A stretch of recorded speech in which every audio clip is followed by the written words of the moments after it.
Isang magandang umaga po mga kababayan. Ano na naman kaya itong pinapakalat ng mga DDS? At ganun na rin ang mga membro ng kulto mga kababayan. Tungkol po kay Senadora Risa Hontiveros. Mga kababayan, ito po ay isang fake news na naman. Isang chika na wala pong basihan. Diyan po magaling ang mga DDS. Diyan magaling ang mga miyembro ng kulto mga kababayan. Sinisiraan ang ating matuwid na senadora na si Senadora Risa Hontiveros. Kaaga-aga mga kababayan, talagang binabanatan na po si Senadora Risa Hontiveros. Talagang demolition job ito mga kababayan, napakaliwanag. Trying to destroy our good senator mga kababayan. Dahil alam nila na isang malaking or malakas na contender itong si Senadora Risa Hontiveros pagdating ng 2028. Alam nilang tagilid ang idol nilang manlulustay, idol nilang walang kwenta dahil hindi naman nagtatrabaho. Yan mga kababayan, kaya as early as now, they're trying to demolish. They do their best para i-demolish itong si Senadora Risa Hontiveros na wala namang kinalaman sa kanila mga akusasyon. Ano bang issue na sinasabi nila mga kababayan? Na si Senadora Risa daw, isa siya sa mga mic insertions or kasama sa kanyang over 3 billion pesos na insertions, kasama daw po dyan ang 700 million na para sa flood control projects. Yan po ang pinalalabas nila mga kababayan. Huwag po tayong maniwala dyan. Ito ay isang fake news. Ito ay maliwanag na paninira sa mabuting senadora mga kababayan. Uulitin ko po. Palapit ng palapit ang 2028. At alam nilang malakas na contender, alam nilang malakas na kandidato kung tatakbo si Senadora Risa Hontiveros sa pagkapangulo sa 2028. Kaya as early as now, sinisimulan na nila ang pag-atake, ang pagsira sa good senator na to. Nakakalungkot mga kababayan. Itong mga kababayan po nating mga parang ano po, ang liit ng kanilang utak, ipis o utak ng dilis mga kababayan. Sobrang liit.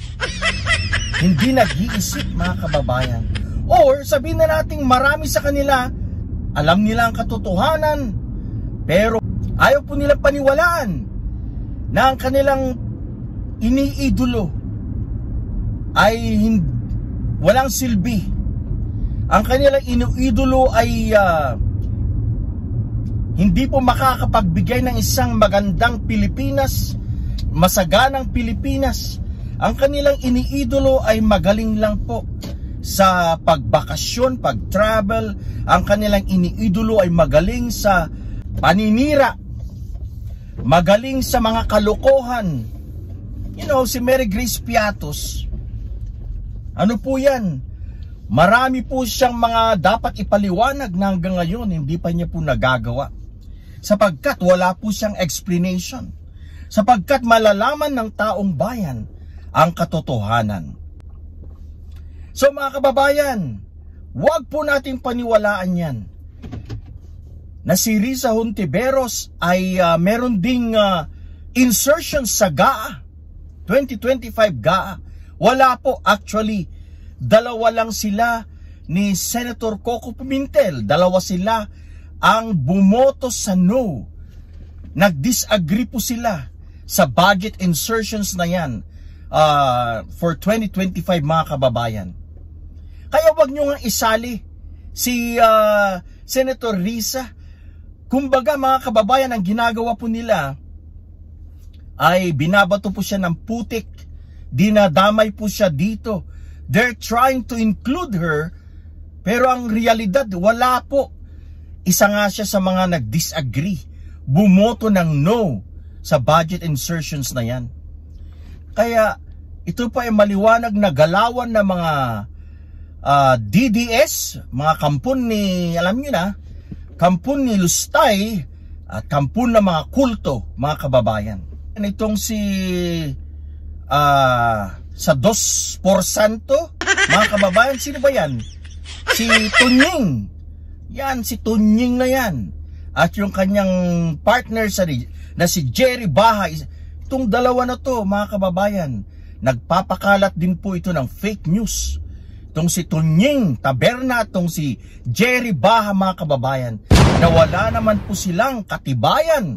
Actually, malinis ang konsensya ng senadorang si Risa Hontiveros, mga kababayan. Di po natin alam, siguro malaki po ang bigay or gusto po nilang sumikat ang kanilang talk show or whatever you call it. Kaya po nila ginagawa ito na wala namang katotohanan. You know, maliwanag po na itong mga DDS ay ganito sila. Ganito sila sa mga kulto, mga kababayan. Nagsasama-sama po ang mga kasamaan para po buwagin ang mga matutuwid na kandidato sa 2028. Napakaagang pamumulitika. Ito pang problema sa Pilipinas. Malayo pa ang 2028, pero ang iniisip na nila ay ang politika, ang makapwesto. Dapat sana serbisyo muna ang i-focus nila, ang pagtatrabaho. Pero ito pong mga politiko na to, wala. Iniisip na nila kung paano sila makaupo at para makapagnakaw sa kaban ng bayan. Dahil may pera, mga kababayan, sa gobyerno, may pera.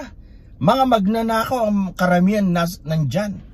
Although meron na pong mangilan-ngilan na matutuwid, pero marami na ang mga magnanakaw. Kaya ayaw nilang paupuin si Leni Robredo noon dahil mawawalan na po sila ng kita. Kaya pinagtulong-tulungan si Leni Robredo dahil ayaw nilang matigil ang kanilang negosyo being in the government dahil malaki po ang pera sa gobyerno. Kaya mga kababayan, ulitin ko po, huwag po nating paniwalaan tong fake news na pinapakalat ng mga didilis at mga miyembro ng kulto, mga kababayan. Ito po ay early demolition job laban kay Senadora Risa Hontiveros, mga kababayan.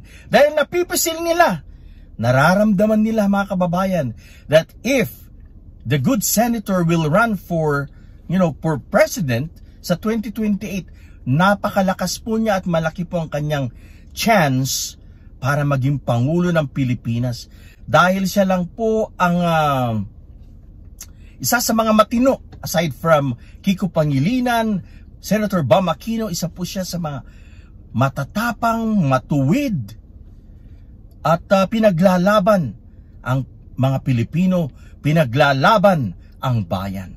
Huwag po tayong maniwala sa mga pinapakalat nilang ito. Ito po ay isang black propaganda para siraan si Senadora Risa Hontiveros. Sa mga matitinong Pilipino, ipagtanggol po natin si Senadora Risa Hontiveros. Siya po ang karapat-dapat. Kung siya po'y tatakbo, dapat lang na suportahan natin dahil hindi po siya kurakot. Alam kong mas gaganda ang takbo ng ating bansa kung siya ay maging presidente. Kaya once again, wag po kayong maniwala kay Tunying Taberna at Jerry Baha na yan. Wag kayong maniwala sa mga pinagkakalat ng mga DDS na yan. Sinisiraan lang nila ang atin pong mabuting senadora. Alright, ito lang po muna ngayon. Maraming pong salamat sa panonood. Isang magandang umaga sa lahat.